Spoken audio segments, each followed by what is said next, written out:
ஒரு ஸ்டைல் அப்படின்னாலே விக்ரம் சார் தான். விக்ரம் சாரோட அந்த ஸ்டைல் இருக்குல்ல பாருங்களேன், ஒரு யூத் மாதிரி. அவர் யூத்து தான், எப்பவுமே யூத்து தான், நம்ம வயசெல்லாம் பேசுகிறோம். கண்டிப்பாக அந்த யூத் எப்படி இருக்காருன்னா, இது அந்த ஹேர் சொல்லுவாங்களே, அந்த மிலிட்ரி கட்லாம் போட்டுக்கிட்டு அவ்வளோ ஸ்டைலிஷாக வந்து அவர் பேசுகிறதும், அந்த ப்ரொமோஷனில் ஆக்டிவாக இன்வால்வ் ஆகிறதும், எல்லாரும் கூட சேர்ந்து உட்காந்து பேசுகிறதும்.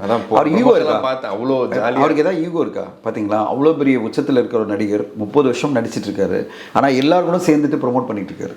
இதெல்லாம் நீங்கள் எதிர்பார்க்க முடியாது. கண்டிப்பாக பல நடிகர்கள் சொல்லுவாங்க, என்னை மட்டும் வச்சு ஒரு இன்டர்வியூ பண்ணிவிட்டு முடிச்சிருங்க, இவ குரூப்பெல்லாம் உட்காந்து பேசுகிறாலும் நான் வந்து அவ்வளோ ஆர்டிஸ்ட் கிடையாது அப்படின்னு நினைப்பாங்கள்ல.